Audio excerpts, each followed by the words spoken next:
Hello students, आज हम देखने वाले हैं चैप्टर नंबर 4 पार्ट 2। पार्ट 1 में जो चैप्टर बाकी रहे चैप्टर नंबर 2, 5 एंड 6 वो हम बाद में देखेंगे। अभी हम पार्ट 2 ही कंटिन्यू करेंगे। तो पार्ट 2 में chapter number 4 analysis of financial statements 1 marks MCQ 1 marks short question, 4 marks sums, total 5 marks का इस चैप्टर में से बोर्ड की एग्जाम में पूछा जाता है। अब आपको पता होना चाहिए कि फाइनेंशियल स्टेटमेंट्स क्या है। तो पहले उसका मीनिंग देखते हैं। Meaning of financial statement: financial statements are दो statements which provide the result of different financial aspect of the entity. Means financial statement वो हमारे बिजनेस में कितना रिजल्ट मिलता है प्रॉफिट और लॉस का, वो हमें बताता है। दो तरह के फाइनेंशियल स्टेटमेंट आते हैं, profit and loss account and दूसरा balance sheet. There are two types of financial statement. दो फाइनेंशियल स्टेटमेंट है, profit and loss account and balance sheet.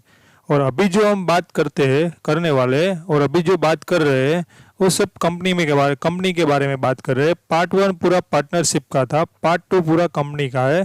तो कंपनी में दो ही फाइनेंशियल स्टेटमेंट आते हैं, profit and loss account and balance sheet. अब उसके बाद objective of financial statement: first objective to know the profit and loss of the business. हमें financial statement में से प्रॉफिट और लॉस बिजनेस का पता चलता है, कितना प्रॉफिट हुआ है, कितना लॉस हुआ है, कितना हमें पे करना है, कितने हमें मिलने वाले पैसे, वो सब यहाँ से पता चलता है। To know the financial position of business means financial position कैसी है कि बिजनेस में कितने पैसे पड़े हुए हैं और कितने को पे करने हैं, कितने के पास से मिलने वाले हैं। मानो कि आपकी लायबिलिटी ज़्यादा है, मतलब पे करने ज़्यादा है और असेट कम है, तो क्या करना पड़ेगा, हमारी फाइनेंशियल पोजीशन कैसी रहेगी, अच्छी नहीं रहेगी। To know the cash position of the business entity, मतलब बिजनेस में हमारी कैश पोजीशन कैसी है, हमारे पास कितना कैश पड़ा है, वो भी हमें फाइनेंशियल स्टेटमेंट से पता चलता है। क्योंकि जो कैश बैलेंस होती है वो हमारा क्या होता है, कैश होती है, उससे भी हमारा कैश बैलेंस पता चलता है। उसके बाद types of financial analysis: There are 3 types of financial analysis. First, on the basis of stakeholder. Stakeholder मतलब क्या होता है, जो हमारे बिजनेस में इन्वेस्ट करते हैं उसको क्या बोलते हैं, stakeholder. First external analysis, second internal analysis. External analysis किसको बोलते हैं, इंटरनल एनालिसिस किसको बोलते हैं, वो हम आगे देखेंगे। उसके बाद second types, horizontal vertical form analysis. First horizontal analysis and second vertical analysis. And third on the basis of duration, time duration or duration, long term analysis and short term analysis। अब देखो total 3 types है, उसके अंदर दो types है, मतलब 6 types के analysis है।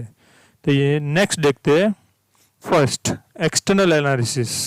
अब एक्सटर्नल एनालिसिस किसको बोलते हैं, when financial statements are analyzed by the external party like potential investor, financing institutes, government agency, credit rating agency, researchers etc. for their investment decision, it is known external analysis। मतलब जो बाहर की party होती है, like कोई investor होता है या फाइनेंशियल इंस्टीट्यूट होता है, उसका डिसीजन लेने के लिए जो एनालिसिस करते हैं उसको कौन सा एनालिसिस बोलते हैं, एक्सटर्नल एनालिसिस बोलते हैं। ये याद रखना है क्योंकि आपको एग्जाम में 1 मार्क्स के शॉर्ट क्वेश्चन में ऐसे ही क्वेश्चन आपको पूछे जाते हैं, इसलिए इसको याद रखना है। उसके बाद second internal analysis. Internal analysis किसको बोलते हैं, जो बिजनेस के अंदर जो लोग होते हैं वो अपने डिसीजन लेने के लिए कोई भी एनालिसिस करते हैं, उसको क्या बोलते हैं, इंटरनल एनालिसिस। देखते हैं when financial statements are analysed by the management for their decision is known as internal analysis. मतलब जो फाइनेंशियल स्टेटमेंट एनालाइज करते हैं अपने इंटरनल डिसीजन के लिए, उसको क्या बोलेंगे, इंटरनल एनालिसिस। उसके बाद हमें जो अभी इसके सम करने वाले वो कौन सा एनालिसिस है, हॉरिजॉन्टल। अब हॉरिजॉन्टल एनालिसिस मतलब क्या, Financial statements are prepared every year. The comparison of financial of different year is known as horizontal analysis. अब देखो, मानो कि मेरे पास 2 ईयर है, 2015 और 2016। 2015 और 16 का मैं कंपैरिजन करूंगा तो उसको कौन सा एनालिसिस बोलेंगे? Horizontal analysis. मतलब 2 डिफरेंस ईयर के हम क्या करेंगे? कंपैरिजन करेंगे, उसको क्या बोलेंगे? Horizontal analysis.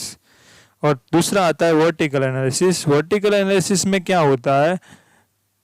The comparative analysis for 1 year among the different unit, the different financial statement can be called vertical analysis। मतलब एक ही ईयर में एक से ज़्यादा यूनिट को कंपैरिजन करेंगे, दूसरे ईयर में नहीं, एक ही ईयर में एक से ज़्यादा यूनिट को कंपैरिजन करेंगे तो उसको क्या बोलेंगे? Vertical analysis.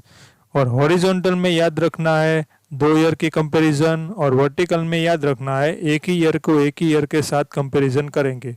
अब आपको एग्जाम में ऐसा पूछे व्हाट इज कंपैरेटिव स्टेटमेंट, तो आपको कंपैरेटिव स्टेटमेंट में हॉरिजॉन्टल एनालिसिस ही लिखना है। और आपको दूसरा ऐसा पूछे what is common size statement, तो कॉमन साइज में आपको वर्टिकल एनालिसिस ही लिखना है। ये दोनों बात आपको याद रखनी है और ये थियरी आपको अपनी नोटबुक में नोट डाउन कर देनी है। और इसके बाद वाले सेशन में या वीडियो में आपको सम कैसे करना है वो मैं बताऊंगा।